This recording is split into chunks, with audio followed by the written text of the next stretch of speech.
They say the cruelest betrayals come from the people you'd die for. The ones you raised, sacrificed for, loved unconditionally. I spent 42 years being a father to Brandon, thinking I was building a relationship that would last a lifetime. Turns out I was just funding his patience. He was waiting for me to get old enough, vulnerable enough, expendable enough. And on a gray Tuesday morning in October, when I should have been celebrating my retirement and planning how to spend my remaining years, I learned exactly what I was worth to my only son, about as much as the signature on a power of attorney form. My name is Walter Harrison. I'm 71 years old, a retired architect who spent 45 years designing homes for other people while neglecting to protect my own. My wife Margaret died 6 years ago from Alzheimer's, a cruel disease that took her mind long before it took her body. I watched the woman I loved forget my name, forget our son, forget 50 years of marriage. By the end, she didn't know who I was. But even in her confusion, even when she thought I was a stranger, she was kind. She smiled at me. She held my hand. She had more grace in her dementia than my son has ever shown in perfect mental health. Brandon is my only child. Margaret and I wanted more kids, but it never happened. So we poured everything into him, every hope, every dream, every dollar we could spare. I worked 60-hour weeks designing buildings so he could go to the best schools. Margaret volunteered at his school, drove him to every activity, made sure he had every opportunity. We gave him a childhood filled with love and security and the kind of privilege I never had growing up. And for what? So he could spend his adult life resenting us for not being wealthy enough, for not giving him the trust fund lifestyle his private school friends had, for being middle-class professionals instead of Silicon Valley millionaires. The warning signs were there. I just refused to see them. After Margaret died, Brandon's visits became less frequent. At first I understood. He was busy with his real estate business, building his career. But then weeks would pass without a call. Then months. When I reached out, he'd respond with brief texts. "Busy, Dad. Swamped with clients. Will call soon." He never called. Then about a year ago, everything changed. Suddenly, Brandon was attentive again. He started visiting every week, calling regularly, asking about my health, my plans, my day-to-day life. I was thrilled. My son was finally making time for me. We were rebuilding our relationship. I thought maybe Margaret's death had made him realize how precious time with family was. How you never know how long you have with the people you love. I was such a fool. 6 months ago, I retired from Harrison & Associates, the architectural firm I'd built with my partner Henry over 30 years ago. It was bittersweet. I loved my work, but I was tired. My back ached from decades of hunching over drafting tables and computer screens. My eyes were going, and frankly, I was lonely. The house Margaret and I had shared for 40 years felt too big, too empty, too full of ghosts. I thought retirement would give me time to figure out what came next. Maybe travel, maybe volunteer, maybe just learn to be alone without feeling lonely. Brandon seemed very interested in my retirement. He asked detailed questions about my pension, my savings, my health insurance. He wanted to know about the house. Was I planning to sell it, downsize, stay? I told him I hadn't decided.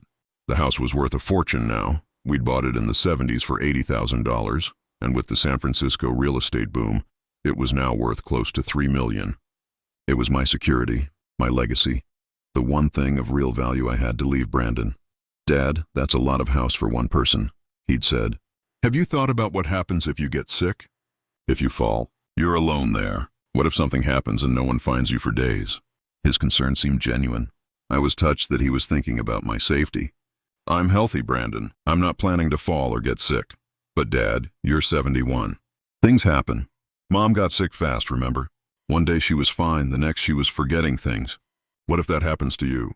The mention of Margaret's Alzheimer's was a low blow, playing on my greatest fear. Watching her decline had been the worst experience of my life. The thought of going through that myself, of losing my mind, of becoming a burden, it terrified me.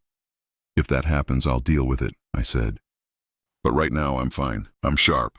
I'm capable. I don't need to make any drastic decisions." But Brandon kept pushing. Articles about senior safety started appearing in my email inbox. 10 warning signs of cognitive decline. Why living alone is dangerous for seniors. The benefits of assisted living communities. At first I deleted them, annoyed. But they kept coming, and Brandon kept bringing it up during our weekly visits. "I'm just worried about you, Dad. I love you, and I want to make sure you're taken care of. Love, He used that word so easily, so casually. I wanted to believe him. God, how I wanted to believe that my son actually cared about my well-being and wasn't just maneuvering me like a chess piece in some game I didn't understand yet. 3 months ago, Brandon brought someone with him to one of our dinners. Her name was Amber. She was 26 years old, 16 years younger than Brandon. 45 years younger than me, with platinum blonde hair, expensive clothes, and a smile that never reached her eyes. Brandon introduced her as his girlfriend, and I tried to be happy for him. He'd been single since his divorce 5 years ago, and I'd worried about him being lonely. But there was something about Amber that set off alarm bells. The way she looked around my house, mentally cataloging and appraising. The way she touched Brandon's arm possessively when I mentioned his childhood, as if his past before her was irrelevant. The way she asked pointed questions about my health, my plans, my property. "Brandon says you're thinking about moving," she said during that first dinner, her voice saccharine sweet. "That's so smart. This house is gorgeous, but it must be exhausting to maintain at your age." At my age. I was 71, not 91. I could still climb stairs, mow my lawn, live independently. But the way she said it made me sound ancient and decrepit. "I haven't decided anything," I said carefully. "Well, when you do, Brandon and I would love to help you find something perfect. Something easier, more manageable." She exchanged a look with Brandon that I couldn't quite read. "We've actually been looking at some really nice assisted living communities. Very upscale, very comfortable. Some of them are like luxury hotels. I don't need assisted living. I'm not an invalid." "Of course not," Brandon said quickly. "Amber just means that when the time comes, if the time comes, there are good options available. Options that would give us peace of mind, knowing you're safe and cared for. Us." Suddenly it was us. Brandon and this girl he'd been dating for God knows how long were making decisions about my future, about my life, about where I should live. After they left that night, I called Henry, my former business partner and closest friend. Henry had known Brandon since he was born, had been at his baptism, his graduations, his wedding. He'd watched Brandon grow from a sweet, energetic kid into whatever he'd become. "Henry, am I being paranoid, or is my son trying to put me in a home?" Henry was quiet for a moment. "Has he said that explicitly?" "Not explicitly, but he keeps bringing it up. He brought his new girlfriend over tonight, and she's pushing the same agenda. They've been looking at facilities. For me. Without asking me.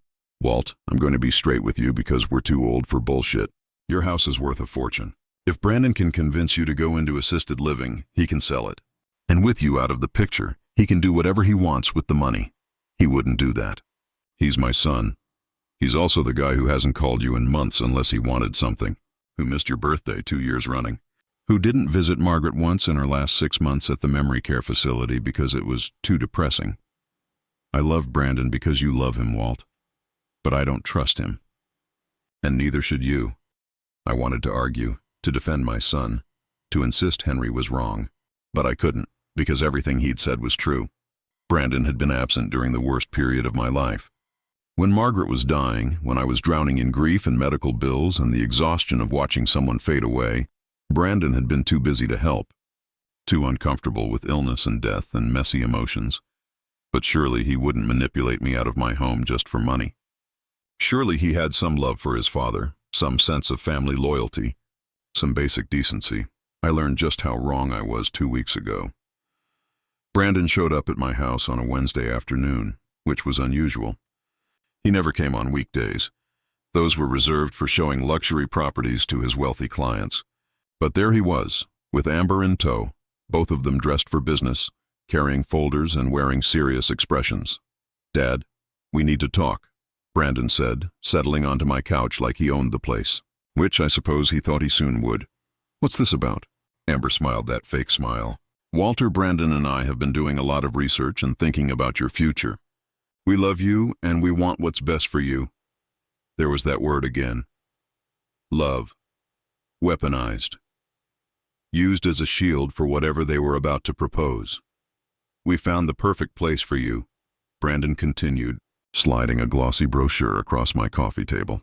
"Sunnyvale Assisted Living. It's beautiful, Dad. Full amenities, social activities, 24-hour medical care. You'd have your own room, your own space, but with the security of knowing help is always available." I stared at the brochure without touching it. I don't want to go into assisted living. I know change is scary, Amber said in that condescending tone people use with children and the elderly. But this is really what's best. You're isolated here. You're alone. What if you fall? What if you have a stroke? Brandon and I worry about you constantly. I appreciate your concern, I said, keeping my voice steady despite the anger building inside me. But I'm perfectly capable of living in my own home. I'm healthy. I'm independent. I don't need assisted living. Brandon leaned forward, his expression shifting to something harder, more calculated. Dad, I need you to really think about this. The house is too much for you. The property taxes alone are killing you. Maintenance costs are through the roof. You're sitting on nearly $3 million in equity that's just sitting here. It doesn't make financial sense. Financial sense for whom? His jaw tightened. For you, for your future, for making sure you have the resources you need for quality care as you age. I have resources. I have my pension, my savings, my investments. I'm fine financially. But you could be more than fine, Amber interjected.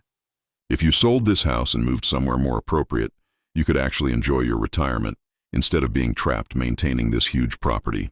Trapped in my own home, the home where I'd raised my son, where Margaret and I had spent our entire married life, where every room held memories I wasn't ready to let go of.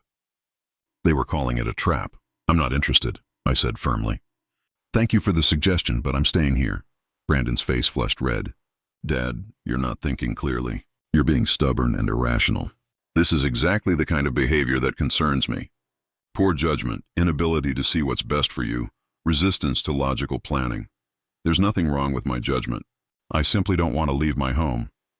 Well, unfortunately, it's not entirely your decision anymore.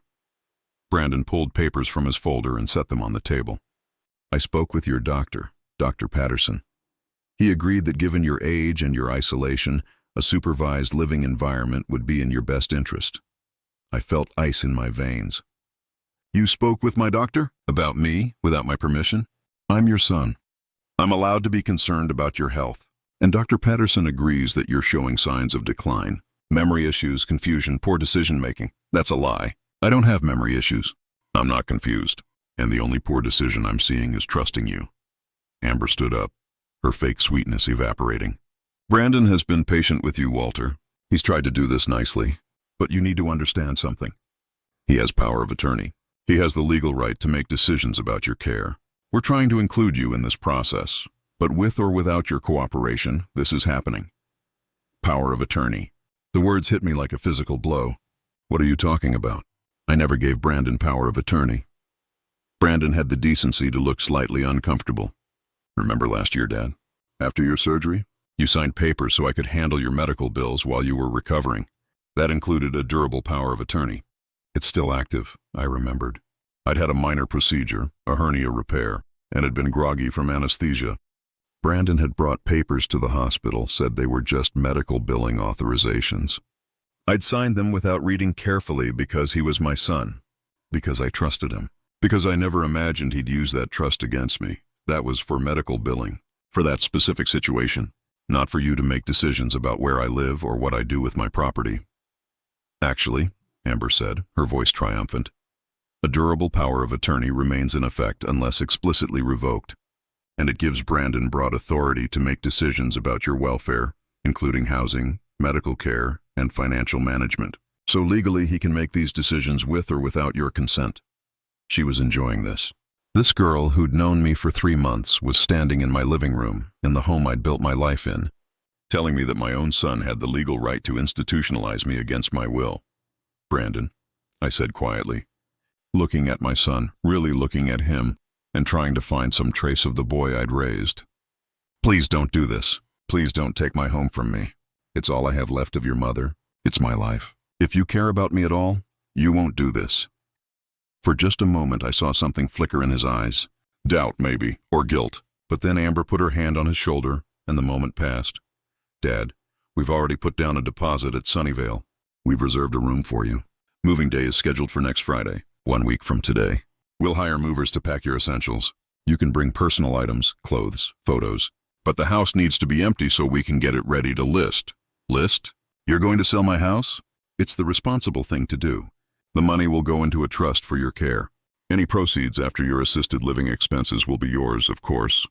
We're not stealing from you, Dad. We're taking care of you. Taking care of me. By ripping away my home, my independence, my dignity. By warehousing me in a facility so they could liquidate my assets. But they were framing it as love, as concern, as responsible adult children doing their duty. Get out, I said. Both of you. Get out of my house. Dad, get out! My voice rose to a shout, something I rarely did. You don't get to do this. You don't get to take everything from me and call it love. Get out of my house right now before I call the police. Brandon stood, gathering his papers. We're trying to help you. One day you'll understand that. One day you'll thank us for making the hard decisions you couldn't make for yourself. They left and I sat alone in my living room, shaking with rage and fear and heartbreak. My son was taking my home. My son, who I'd sacrificed everything for, who I'd loved unconditionally, was using legal manipulation to institutionalize me so he could sell my property. I called Henry immediately and told him everything. They have power of attorney, I finished. Can they really do this? Jesus, Walt, when did you sign it? Last year, after my surgery. Brandon said it was for medical billing. And you didn't read it? You didn't have a lawyer review it? He's my son. I didn't think I needed to protect myself from my own son. Henry was quiet for a long moment. Okay, listen. You need a lawyer, today, right now. We need to see if that power of attorney is as broad as they claim. And if it is, we need to figure out how to revoke it. But Walt, you need to understand something. If Brandon is willing to go this far, he's not going to back down easily. This is going to get ugly. It's already ugly. It's going to get worse. Are you prepared for that? Are you prepared to fight your own son? I thought about Margaret, about the vows we'd made to each other 50 years ago, about the baby we'd held in our arms and promised to love and protect, about the boy who'd brought me dandelions from the yard and called them flowers, about the teenager who'd hugged me after his first heartbreak, about all the versions of Brandon I'd known and loved. And then I thought about the man who'd just stood in my living room and told me he was taking my home, who'd manipulated me into signing legal documents, who'd conspired with his girlfriend to institutionalize his own father for profit. Yes, I said. I'm prepared to fight him. Because that person in my living room today? That's not my son. I don't know what he is, but he's not the boy I raised. And I'm not going to let him destroy me without a fight. I hired an attorney the next day. Mr. Chen was a specialist in elder law, recommended by Henry. He reviewed the power of attorney documents that I'd naively signed, and his face grew grimmer with each page. Mr. Harrison, this is comprehensive. Your son has broad authority over your medical decisions, housing decisions, and financial decisions. The language is very clear, and because it's a durable power of attorney, it remains in effect even if you become incapacitated. Can I revoke it? Yes. As long as you're mentally competent, you can revoke any power of attorney. But there's a problem. Your son claims you're showing cognitive decline. If he can get a doctor to support that claim, he could argue that you're not competent to make decisions, including the decision to revoke the power of attorney. But I'm fine. There's nothing wrong with my mind. I believe you. But we'll need to prove it. I'm going to recommend you undergo a comprehensive cognitive evaluation. We need documentation that you're of sound mind. And we need to do it quickly, before your son can take any further action. I scheduled the evaluation for the next morning. Dr. Morrison, a neuropsychologist, spent 3 hours testing my memory, reasoning, problem-solving abilities. It was exhausting and humiliating, remembering lists of words, drawing clocks, answering questions about what year it was and who the president was. Tests designed to detect dementia and cognitive impairment. At 71, after 45 years as a successful architect, I had to prove I could still think clearly. The results were unambiguous. My cognitive function was excellent. No signs of dementia, no memory impairment, no decline in executive function. Dr. Morrison wrote a detailed report stating that I was fully competent to make my own decisions about my life, my health, and my finances. Armed with that report, Mr. Chen filed an immediate revocation of the power of attorney and sent copies to Brandon, to Sunnyvale Assisted Living, and to my doctor. You're protected now, he said. Brandon can no longer make decisions on your behalf. You're in control of your own life again. I felt a surge of relief and victory. I'd beaten him. I'd stopped his plan. I was safe. I was also wrong, because I'd underestimated how far Brandon was willing to go. 3 days later, 2 police officers showed up at my door with a concerned-looking social worker. "Mr. Harrison, we received a report that you're in crisis, that you're confused, possibly experiencing a mental health emergency. We're here to conduct a welfare check." "A welfare check? Who reported this?" "Your son, sir. He's very worried about you. He says you've been behaving erratically, making paranoid accusations, refusing necessary medical care. He's concerned you might be a danger to yourself, a danger to myself." Brandon had called the police and told them I was mentally unstable. This was his counter move. If he couldn't use the power of attorney, he'd have me declared incompetent through different means. I invited them in, showed them Dr. Morrison's cognitive evaluation, explained the entire situation calmly and rationally. The social worker looked increasingly uncomfortable as I spoke. "Mr. Harrison, it sounds like there's a family dispute about your living situation. That's not a mental health crisis. You seem perfectly lucid and capable to me. Thank you. That's what I've been trying to tell my son." After they left, I sat down and cried for the first time since Margaret's funeral. Not tears of sadness, but tears of rage and betrayal. My son, my own son, had tried to have me taken away by police, had lied to authorities, claiming I was mentally unstable, attempting to have me forcibly removed from my home. How had I raised someone capable of this? Where had I gone wrong? Or had he always been like this, and I'd just been too blind to see it? That night I couldn't sleep. I walked through my house, touching the walls Margaret and I had painted, running my hands over the banister we'd refinished together, standing in Brandon's old bedroom that still had his childhood books on the shelves.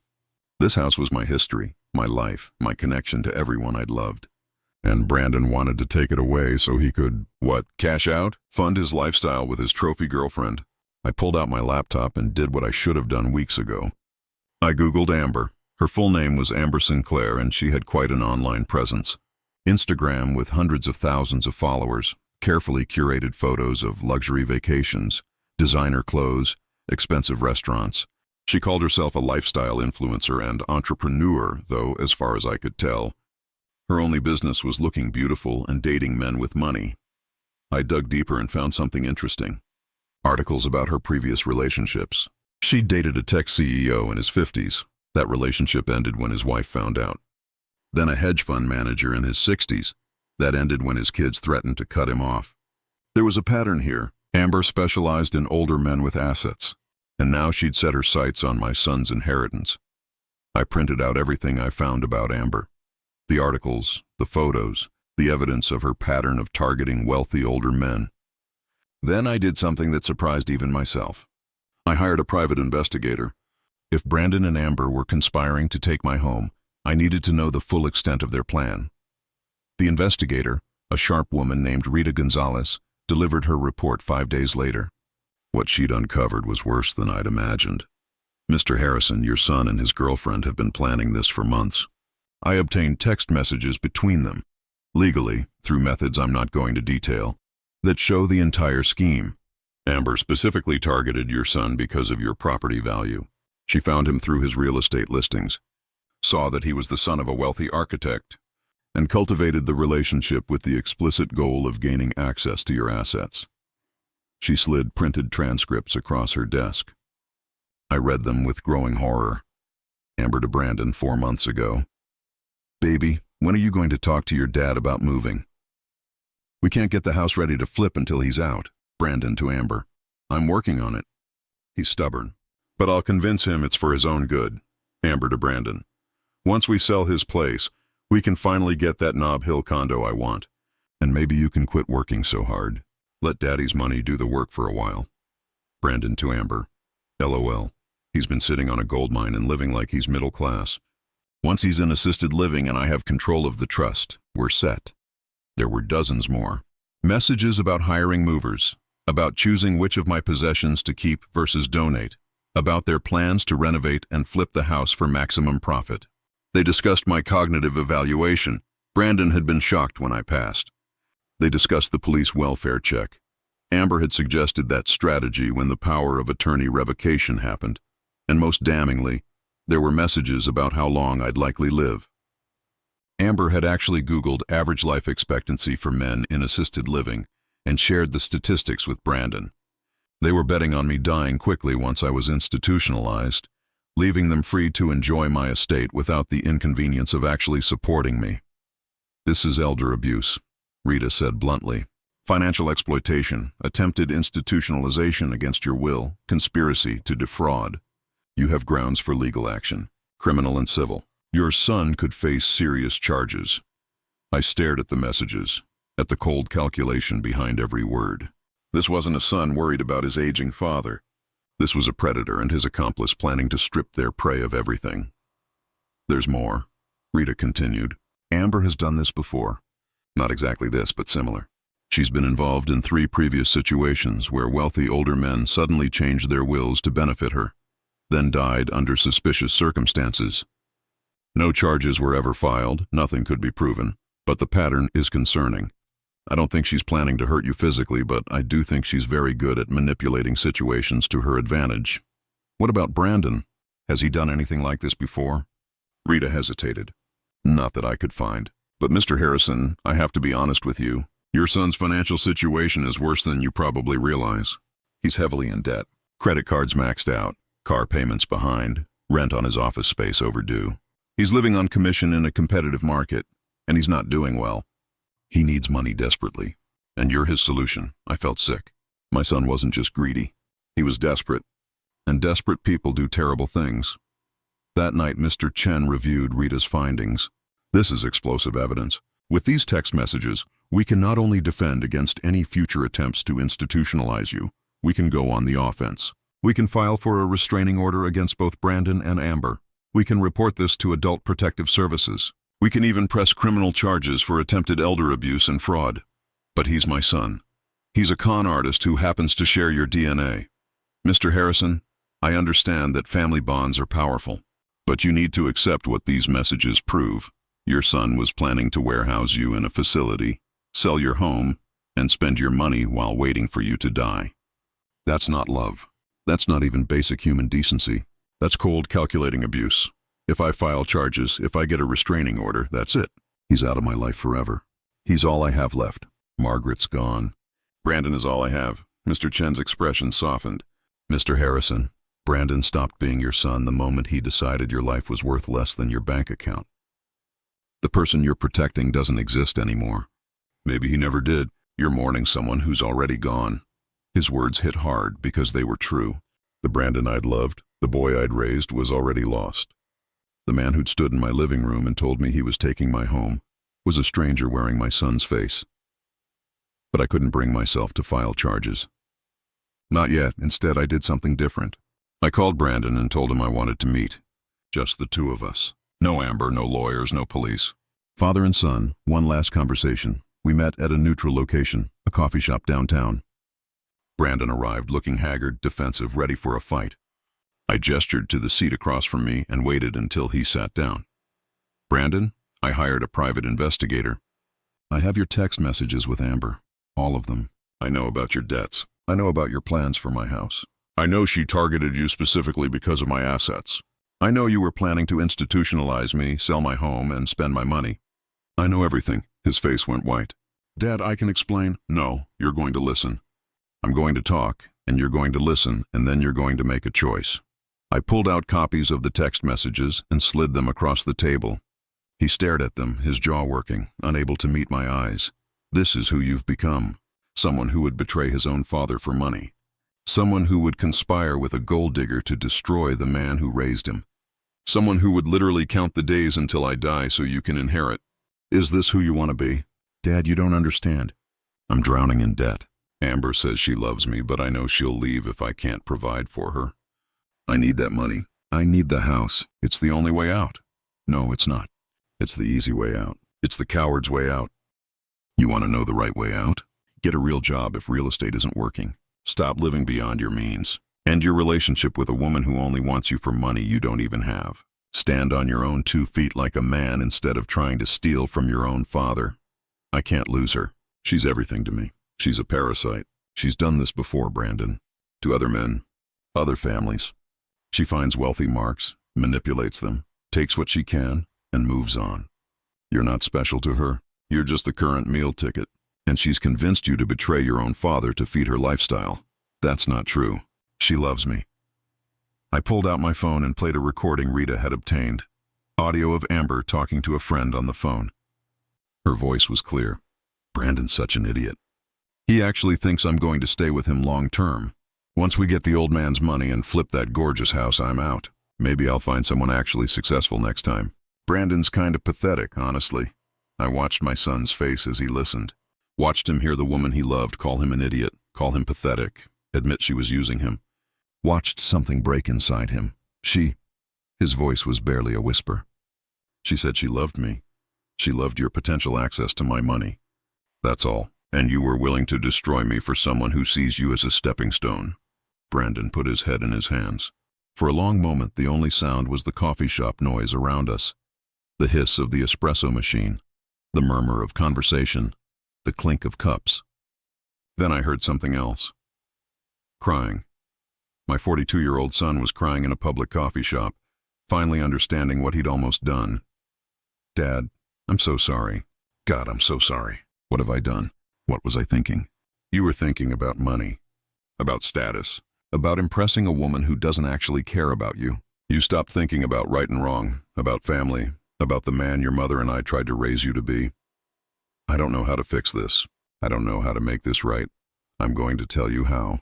You're going to end your relationship with Amber today, right now. You're going to call her and tell her it's over. Then you're going to get your financial house in order. I don't care if you have to declare bankruptcy, sell your car, move to a studio apartment. You're going to live within your means and stop chasing a lifestyle you can't afford. And then, if you can do all that, if you can prove to me that you're trying to be a better person, maybe we can rebuild our relationship. Maybe.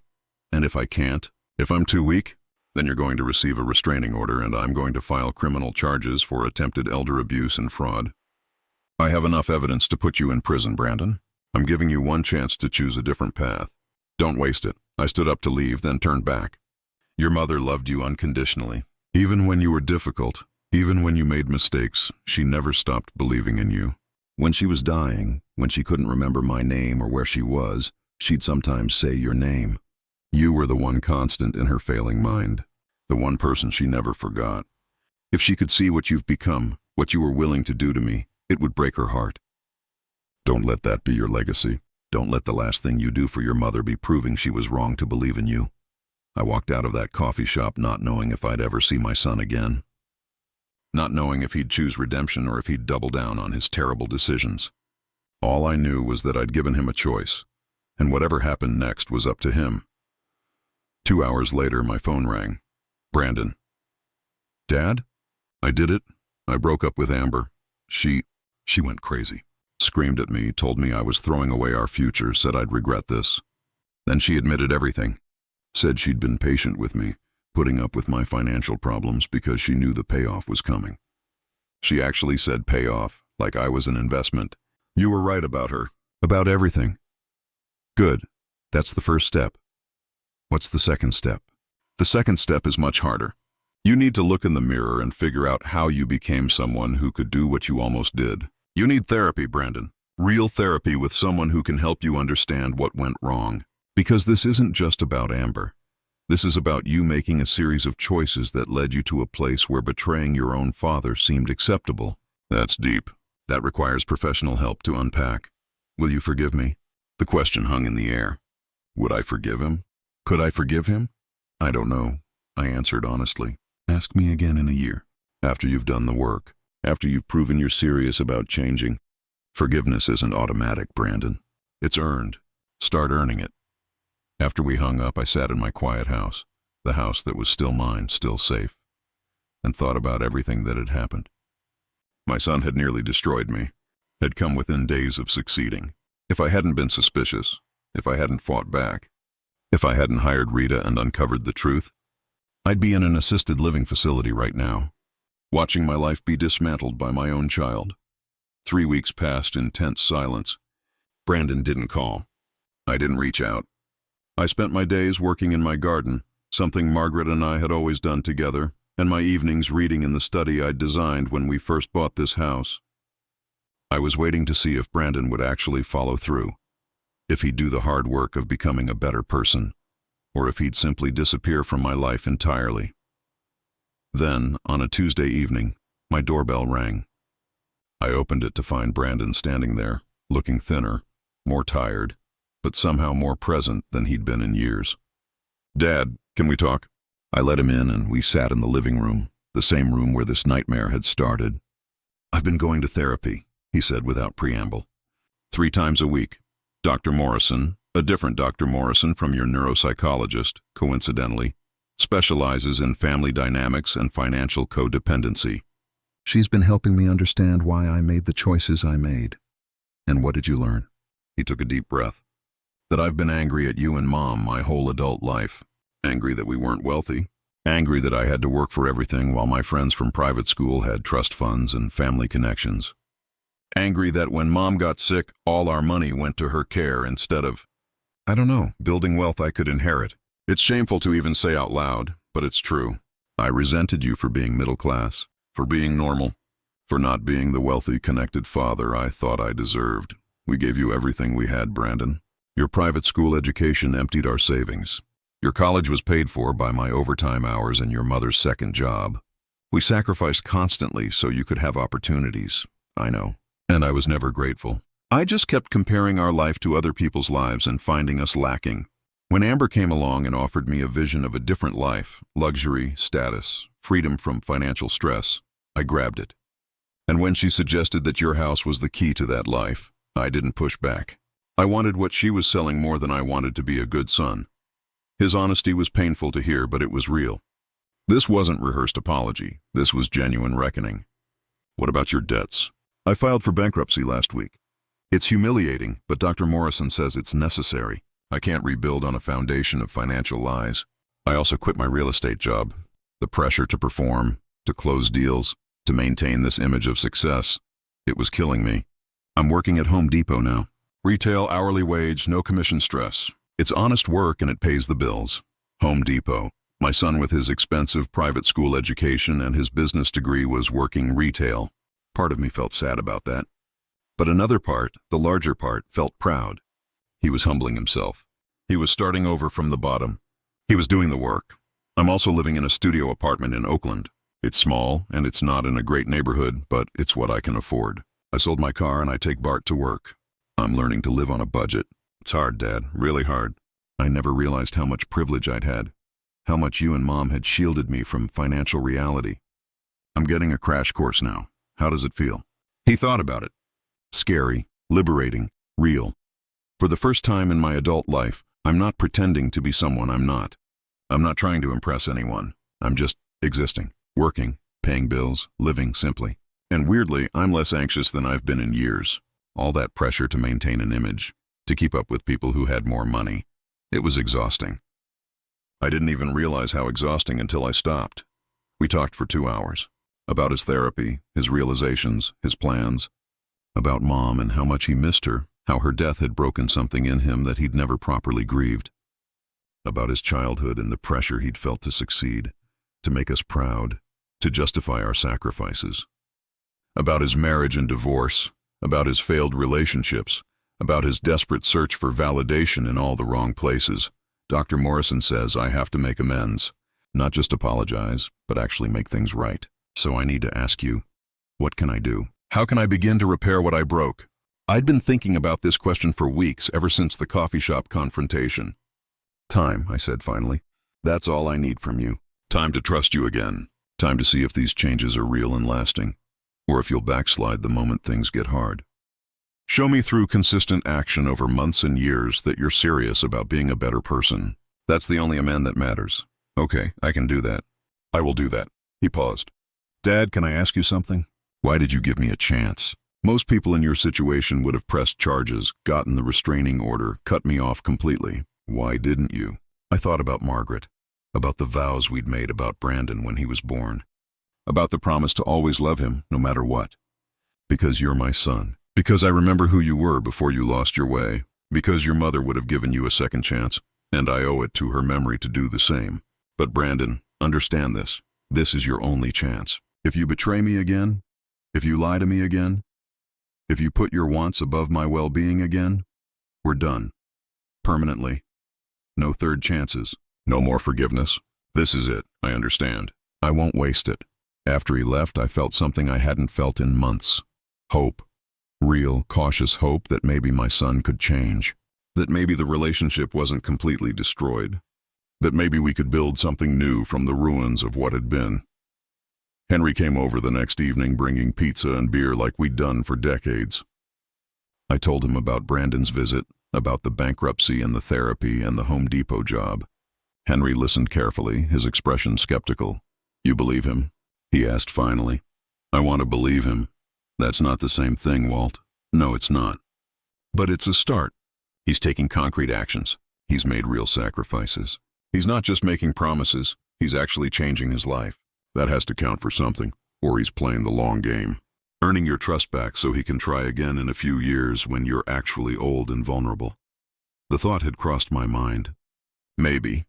But if I operate from that assumption, if I never trust him again, then the relationship is over anyway. I'm choosing to give him the benefit of the doubt. If I'm wrong, I'm wrong. But at least I'll know I tried. Henry raised his beer. To second chances then, and to you being a better man than I am, because I'd have thrown his ass in jail.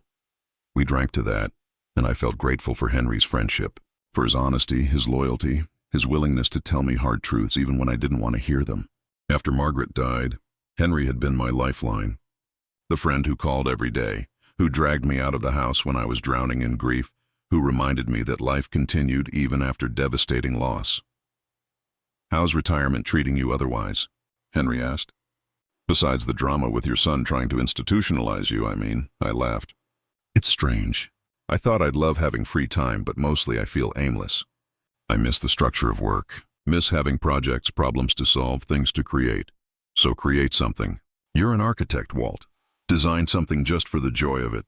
Not for a client, not for money, just because you can." The idea sparked something in me. "Like what?" "I don't know. Your dream house? The building you always wanted to design but never got the chance? Something ambitious and impractical and purely for artistic expression?" I thought about it. For 45 years, I'd designed what clients wanted, what would sell, what was practical and profitable. I'd made beautiful buildings, buildings I was proud of, but always with constraints. Budget constraints, zoning constraints, client preferences. What would I design if the only constraint was my own imagination? That night I pulled out my old drafting tools. I still preferred paper and pencil for early concepts, despite having used CAD programs for decades, and started sketching. Not a house, but a community center. Something that could serve a neighborhood, provide space for seniors, for kids, for families. Something beautiful and functional and human-scaled. Something that would improve people's lives. I worked until 2 in the morning, losing myself in the creative process in a way I hadn't in years. When I finally looked at what I'd created, I felt a surge of satisfaction. This was good, really good. This was architecture as art, as service, as love made tangible. Over the following weeks, I refined the design, adding details, solving problems, making it better. I showed it to Henry, who was impressed. "Walt, this is beautiful. What are you going to do with it?" "I don't know. Maybe nothing. Maybe it's just for me, proof that I've still got it. That retirement doesn't mean the end of creativity. Or maybe you pitch it to the city, the neighborhood where you grew up. Remember that vacant lot where the old community center burned down? This could go there. You could donate the design, oversee the project as a volunteer consultant." The idea excited me. A legacy project, something that would outlive me, would serve my community, would be purely about giving back rather than profit. "You think the city would go for it?" "Only one way to find out." I prepared a presentation and requested a meeting with the city planning department. To my surprise, they were enthusiastic. The lot had been vacant for 8 years, an eyesore in a neighborhood that was trying to revitalize. My design, and my offer to donate my services, was exactly what they needed. Within 3 months, we had funding approved through a combination of city budget, grants, and community fundraising. Breaking ground on that project felt like being reborn. I was 72 years old, supposedly retired, and I was more energized than I'd been in a decade. I went to the construction site every day, consulted with contractors, solved problems as they arose. The building began to take shape, and I felt profound satisfaction watching something I'd created become real. Brandon started showing up at the site. At first, he'd just watch from a distance. Then one day he approached with coffee and asked if he could help. "I'm not an architect, but I can do grunt work. Whatever you need. I want to be part of this. We worked together, and slowly, carefully, we began to rebuild our relationship. Not the old relationship that was gone, destroyed by his betrayal and my pain, but something new, something more honest. He told me about his therapy sessions, about the insights he was gaining, about how hard it was to change patterns that had been set for decades. I told him about my own struggles, about the loneliness of retirement, about missing Margaret, about fearing my own aging and eventual decline. Dad, about that. Brandon said one day while we were reviewing blueprints, "I need you to know something. What I did, trying to put you in assisted living against your will, that was the worst thing I've ever done. But it came from a real place of not knowing what else to do when someone ages. When Mom got sick, we were all so helpless. We couldn't stop it, couldn't fix it, couldn't do anything but watch her fade. I think I developed this terror of aging, of losing control, of becoming dependent, and I projected that onto you. So you tried to institutionalize me before I could get sick and become a burden?" Something like that. It sounds so awful when you say it out loud, but yeah. Dr. Morrison calls it anticipatory trauma response. I was so afraid of repeating the helplessness I felt with Mom that I tried to take control of the situation before there was even a situation to control. Brandon, I'm 72. Statistically, I've probably got another decade, maybe 15 years if I'm lucky. At some point, I will need help. I will decline. That's part of being human. But the way to handle that isn't to warehouse me preemptively. It's to have honest conversations about what I want, what my wishes are, how I want to spend my final years. So let's have that conversation now. What do you want? We talked about end-of-life plans, about medical directives, about my wishes for when I could no longer live independently. It was uncomfortable and emotional, but it was necessary. And it was healing, this honesty between us. This willingness to face hard truths together instead of avoiding them until they became crises. 6 months after Brandon's initial apology, the community center was nearly complete. It was beautiful, everything I'd envisioned and more. Large windows flooding the space with natural light, accessible ramps and elevators, multi-purpose rooms that could serve different community needs, a commercial kitchen for cooking classes and community meals, a library with comfortable reading nooks, a gym with equipment suitable for all ages and abilities. The neighborhood was excited. Local papers ran stories about the project, about the retired architect who donated his time and expertise to give back to the community where he'd grown up. They interviewed seniors who would use the facility, kids excited about the after-school programs being planned, families grateful for a safe community space. During one interview, the reporter asked about my inspiration for the project. "My wife, Margaret," I said without hesitation. She believed that architecture should serve people, not ego. That the best buildings are the ones that improve daily life for ordinary folks. This center is my tribute to her philosophy and her memory. The reporter asked if my family would be at the grand opening. I glanced at Brandon, who was working across the room installing shelving in the library. "My son will be there. We're rebuilding our relationship after some difficult times. This project has been part of that healing." Brandon looked up when he heard that, and I saw tears in his eyes. Later, he came to me. "Thank you for saying that, for including me in this, for letting me be part of something good after everything I did. You're earning your way back, Brandon, day by day, hour by hour. I see the effort. I see the change. Do you trust me yet?" I considered the question carefully. I'm getting there. Trust isn't binary. It's not something you either have or don't have. It's a spectrum, and you're moving in the right direction. Ask me again in another 6 months. The grand opening was on a Saturday in September, exactly 1 year after Brandon had tried to institutionalize me. The irony wasn't lost on either of us. As I stood at the podium giving my dedication speech, looking out at the community members who'd filled the center, I saw Brandon in the back row. He was crying openly, not trying to hide it, and for a moment our eyes met. I saw in his face genuine remorse, genuine pride, genuine love. Maybe we were going to be okay after all. After the ceremony, an elderly woman approached me. "Mr. Harrison? I'm Dorothy Chen. I was actually registered to move into Sunnyvale Assisted Living around the same time they had a room reserved for you. I heard through the grapevine about what happened with your son. I'm so glad you fought back. You're at Sunnyvale now?" "I am by choice, though.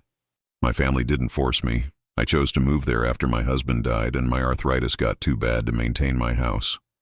It's not a terrible place, but it's not home. And the saddest residents are the ones who were placed there against their will by children who wanted their assets. There's a whole group of us who call ourselves the disposables, parents whose kids warehouse them to get at their money. Her words chilled me. That could have been me. That would have been me if I hadn't fought back. I'm sorry you and others are in that situation. Don't be sorry. Do something about it. You have a platform now, Mr. Harrison. You've gotten attention for this community center. Use that attention to talk about elder abuse, about financial exploitation by family members, about the need for stronger protections. Tell your story. Help others who might be going through what you went through. She was right. I'd been given a second chance, but how many other elderly people were being manipulated by their own children right now? How many were losing their homes, their independence, their dignity, because they didn't have the resources or the knowledge to fight back? I started speaking publicly about my experience. I gave talks at senior centers, wrote op-eds for local papers, consulted with Adult Protective Services on how to identify and prevent elder financial abuse.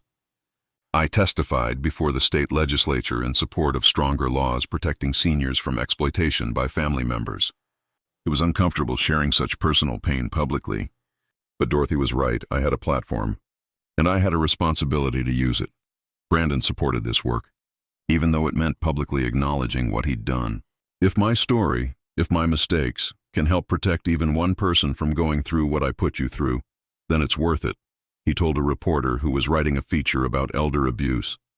I was that predatory family member. I was the son who saw his father as an ATM, and I'm here to tell other adult children, you will regret it. Even if you succeed, even if you get the money, you will live with the guilt and shame forever. It's not worth it. His willingness to be publicly accountable, to own his actions and their consequences, helped me trust him more. This wasn't just private apology. This was public atonement. This was using his story to prevent others from making the same mistakes. A year and a half after our confrontation in the coffee shop, I asked Mr. Chen to draft a new estate plan. I wanted to be smart about protecting myself, but I also wanted to give Brandon a chance to inherit if he continued on his current path. Here's what I'm thinking, I told Mr. Chen. The house and the majority of my assets go into a trust. Brandon gets nothing automatically when I die. Instead, the trust is managed by you and Henry. If Brandon has maintained his sobriety from financial manipulation, if he's stayed in therapy, maintained honest employment, lived within his means for 5 years after my death, then he inherits. If he hasn't, the assets go to charity. It's an incentive for him to stay on the right path, but it also protects my estate from being squandered if he backslides. That's wise. It creates accountability while still giving him the opportunity to inherit. And the 5-year waiting period means he can't just fake good behavior until you die. I also set up provisions for my own care if I became incapacitated. Henry would have medical power of attorney. A professional fiduciary would handle financial decisions. Brandon would be informed and consulted, but he wouldn't have unilateral control. I wasn't going to make the same mistake twice. When I told Brandon about the new estate plan, I expected anger or hurt. Instead, he nodded thoughtfully. That's fair. More than fair. You're protecting yourself, and you're giving me a chance to prove I've really changed. I can't ask for more than that. The 5 years after my death, that's going to be hard. You'll be grieving, you'll be under stress, and you won't get any inheritance for 5 years. You'll have to support yourself completely without any financial help from my estate. I know, but Dad, I need that. I need to know I can survive without your money, that I can build a life based on my own effort, not on inheritance. If I can do that, then when I finally do inherit, I'll appreciate it differently. I'll use it wisely instead of seeing it as something I was owed. His maturity impressed me. This was growth. Real growth. 2 years after Brandon's initial apology, something unexpected happened.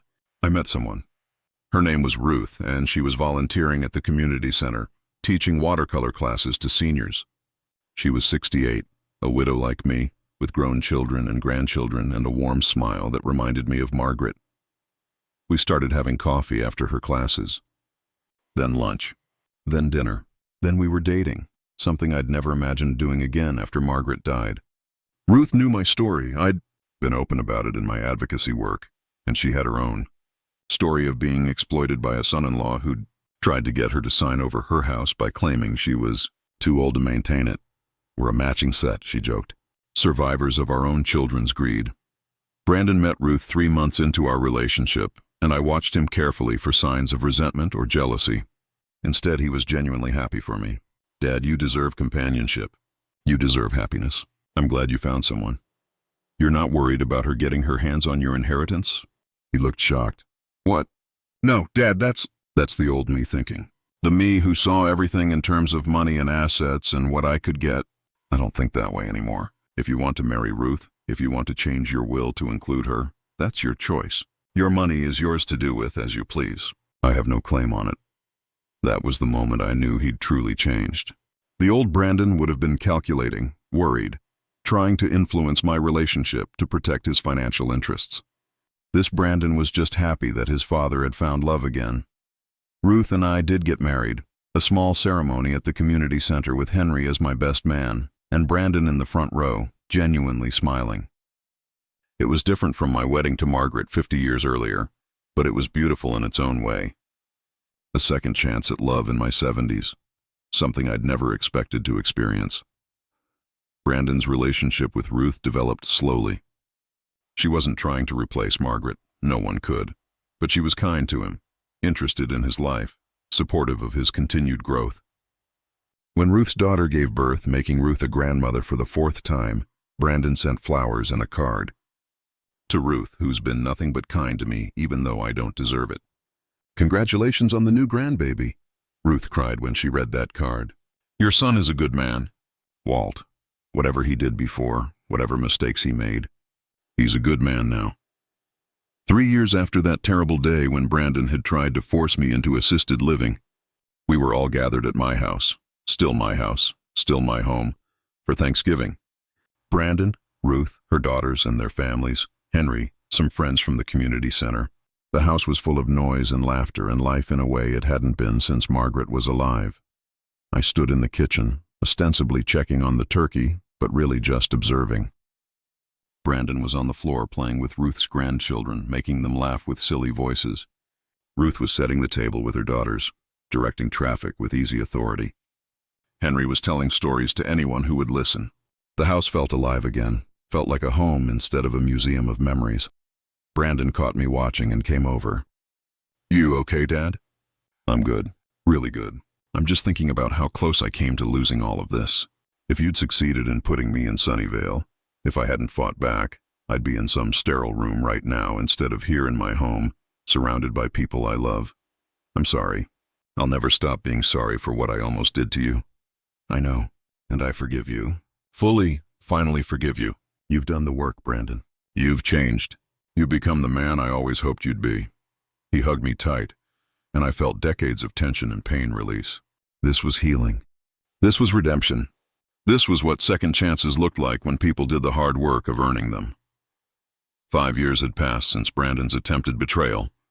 I was now 76 years old, still living in my home, still healthy and independent, still married to Ruth. The community center I'd designed had become the heart of the neighborhood, serving hundreds of people every week. And my relationship with Brandon had fully healed, not back to what it was before, but into something deeper, more honest, more resilient.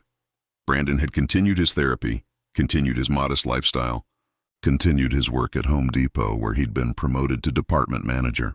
He'd started dating again, a teacher named Lisa who had her own career, her own apartment, her own life. She wasn't looking for someone to support her. She was looking for a partner. The difference was night and day from Amber. One evening, Brandon called me. Dad, can we meet for dinner? There's something I want to talk to you about. My first instinct was worry. Had he relapsed? Was he in trouble? But his voice sounded calm, even excited. We met at a small Italian restaurant. The kind of modest place the old Brandon would have scorned, but the new Brandon appreciated for its good food and honest prices. I want to tell you something, he said after we'd ordered. I've been saving money. Not a lot.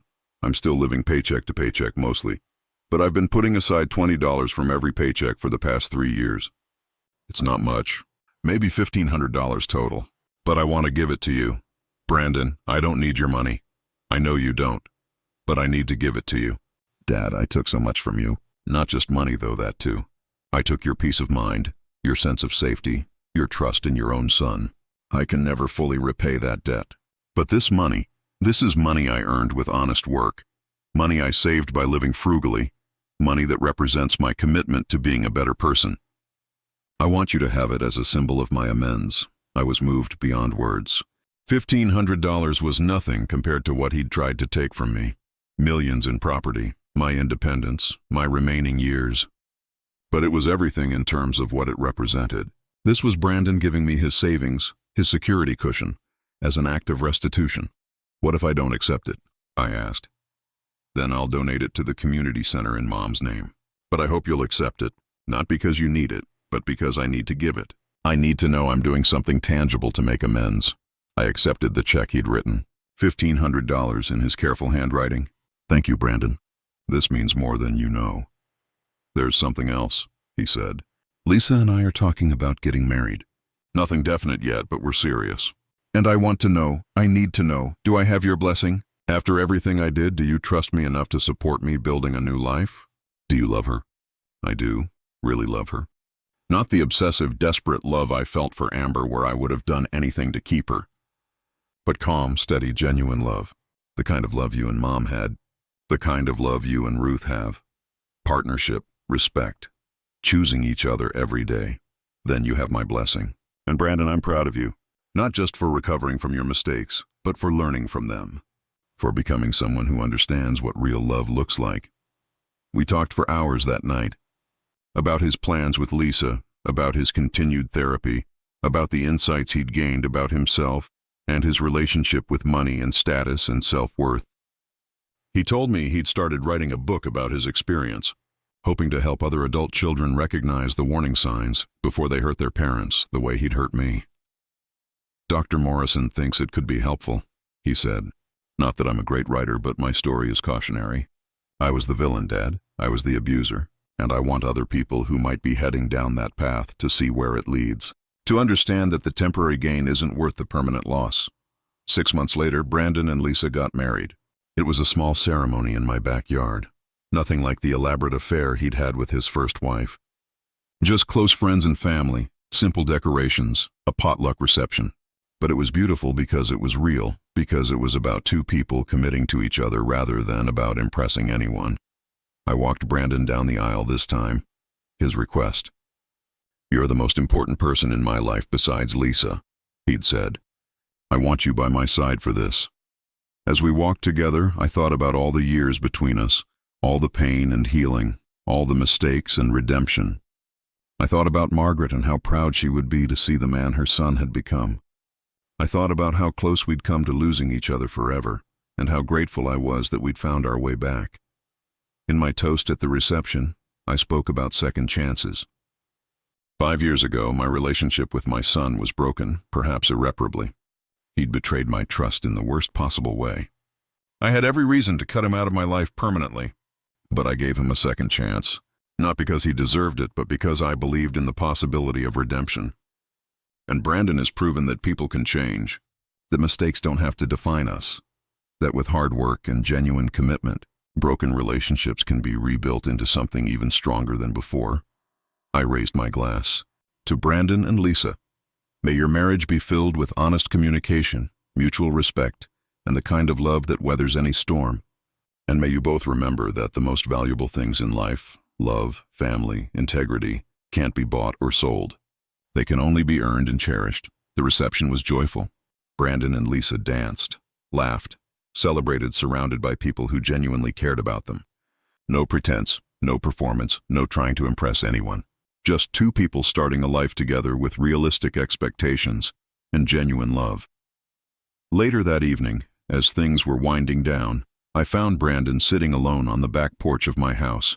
I joined him, and we sat in comfortable silence for a moment. Thank you, Dad, he said finally, for everything. For not giving up on me. For fighting back when I tried to take your home. For giving me a chance to earn my way back. For loving me even when I was unlovable. You were never unlovable. You made terrible choices, but you were still my son. Still the boy I raised. Still capable of being better. I found something of Mom's the other day. A letter she wrote to me before she got too sick to write. She must have known she was declining and wanted to leave me with some final thoughts. Do you want to hear it? I nodded, my throat tight with emotion. Brandon pulled out his phone and read from a photo of the letter. My dearest Brandon, by the time you read this, I may not remember who you are. Alzheimer's is cruel that way. It steals memories, relationships, the very essence of who we are. But I want you to know some things while I still can express them. First, I love you. I have loved you from the moment I knew you existed. You have brought immeasurable joy to my life. Second, I'm proud of you. Not for your accomplishments or your success, but for your kindness, your intelligence, your potential to do good in this world. Third, take care of your father. He will be lost without me. He will need you more than ever. Be the son he deserves. Be the man I know you can be. And finally, remember that love is not about grand gestures or material things. It's about showing up. It's about being present. It's about choosing each other even when it's hard. Especially when it's hard. I love you always, Mom. I was crying now, as was Brandon. She knew, I said. She knew she was losing herself, and she wanted to make sure you understood what mattered. I forgot, Dad. I forgot everything she taught me. I became obsessed with money and status and impressing people. I betrayed you in ways that would have broken her heart. But I'm trying now. I'm trying to be the son she asked me to be in that letter. The man she believed I could be. You are that man, Brandon. You've become that man through hard work and genuine change. Your mother would be proud. I'm proud. We sat together as the sun set. Father and son, our relationship scarred but healed. Forever changed by what we'd been through, but stronger for having survived it. 2 years later, Lisa gave birth to a daughter. They named her Margaret, after the grandmother she'd never meet, but whose legacy lived on. I held my granddaughter for the first time and felt the circle complete. Margaret would never know her namesake, but she'd grow up hearing stories. She'd learn about the woman who believed in family, who valued character over possessions, who loved unconditionally even as her mind failed. Brandon was a devoted father. I watched him with Margaret and saw the best parts of the boy I'd raised. The gentleness, the patience, the wonder at this tiny human he'd helped create. He was determined to be a better parent than he'd been a son, to teach Margaret the values he'd temporarily forgotten. I'm going to teach her that people matter more than things, he told me one day while we watched Margaret sleep. That family isn't about what you can get from each other, but what you can give. That real wealth is measured in relationships, not bank accounts. I'm going to teach her everything Mom tried to teach me, everything you tried to teach me. And maybe this time it'll stick. I looked at my son, 47 years old now, gray starting to show at his temples, lines around his eyes from smiling, and felt peace. We'd been through hell together. He'd almost destroyed me, almost destroyed himself. But we'd both survived. We'd both grown. We'd both learned what actually mattered. You're already teaching her, I said, by being present, by choosing an honest life over an impressive one, by showing her every day what real love looks like. She's lucky to have you as a father. I'm lucky to have you as mine, even when I didn't deserve it. Now, at 78, I look back on those terrible months when Brandon tried to take everything from me, and I see them differently. Not as purely traumatic, though they were that, but also as transformative. That crisis forced us both to confront hard truths. Brandon had to face what he'd become and make the choice to change. I had to learn to set boundaries, to fight for myself, to recognize that unconditional love doesn't mean accepting unacceptable behavior. We both emerged different people, better people. Brandon is the son I always hoped he'd be. Not perfect, but genuine, honest, kind, a good husband, a good father, a good man. And our relationship, rebuilt from ruins, is more honest and resilient than it ever was before. I still live in my house. Ruth and I have created new memories here, layered over the old ones. Margaret's presence is still felt in every room, but it's no longer painful. It's comforting. Like she's still with us, still guiding us, still loving us from wherever she is. The community center continues to thrive. I volunteer there weekly, teaching basic architecture concepts to kids who might never have considered it as a career. Some of them come from the same modest circumstances I came from. I tell them that background doesn't determine destiny, that hard work and integrity matter more than privilege, that they can build something meaningful with their lives. I also continue my advocacy work on elder abuse. I've helped dozens of seniors fight back against exploitative family members. I've testified in court cases, consulted with lawyers, spoken to legislative committees. Dorothy Chen, who first encouraged me to go public with my story, has become a close friend and co-advocate. Together, we've helped change laws, increase protections, and raise awareness. Sometimes people ask if I regret giving Brandon a second chance. They point out that most people in my situation wouldn't have been so forgiving, that I took a risk trusting him again. But I don't regret it. Not for a moment. Because second chances aren't just about the person receiving them. They're about the person giving them. By choosing forgiveness over bitterness, by giving Brandon the opportunity to change, I freed myself from anger that would have poisoned my remaining years. And the truth is, I got my son back. Not the entitled, desperate man who tried to steal my home, but someone better. Someone who understands the value of integrity, of honest work, of relationships built on respect rather than transaction. Someone who will teach his daughter the values I tried to teach him. Someone who will, I hope, break the cycle of entitlement and greed that almost destroyed us both. My name is Walter Harrison. I'm 78 years old. My son once tried to institutionalize me against my will to steal my home and my assets. It was the worst betrayal of my life. But it also became the catalyst for the most profound transformation, both his and mine. We rebuilt our relationship from ashes, and what emerged was stronger, more honest, more real than what we'd had before. I'm writing this story because Dorothy was right. People need to hear it. Elderly people being exploited by family members need to know they're not alone, that they can fight back, that they deserve dignity and respect regardless of age. Adult. Children contemplating exploitation need to see where that path leads, to guilt, shame, and the potential loss of relationships that can never be fully restored. But most of all, I'm writing this because I want people to understand that second chances are possible, that people can change, that forgiveness, while difficult and requiring genuine transformation from the offender, can lead to healing that seemed impossible. My relationship with Brandon is proof. We were broken beyond what seemed repairable. Now we're whole again, or as whole as two imperfect humans can be. We still carry scars. I still have moments of fear that he'll backslide, and he still carries guilt for what he did. But we face those scars together, with honesty and love and commitment to never repeating our past mistakes. If there's one lesson from my story, it's this. Protect yourself, but don't close your heart completely. Set boundaries, but leave room for redemption. Fight back against abuse, but remember that even abusers can change if they do the hard work. It's a delicate balance, and not everyone who hurts you deserves a second chance. But some do. The key is knowing the difference and being wise enough to require genuine change before offering trust again. Brandon earned his way back through years of consistent action, therapy, accountability, and humble recognition of his failures. That's what real redemption looks like. Not quick apologies or empty promises, but sustained effort to become better. And now, as I approach the end of my life, because let's be honest, at 78, there are more years behind than ahead, I feel at peace. When my time comes, whenever that is, I'll go knowing that my son will be okay, that he's learned what matters, that he'll pass those lessons to his daughter, that the legacy Margaret and I tried to build will continue through him. That's worth more than any house, any asset, any amount of money. That's worth everything.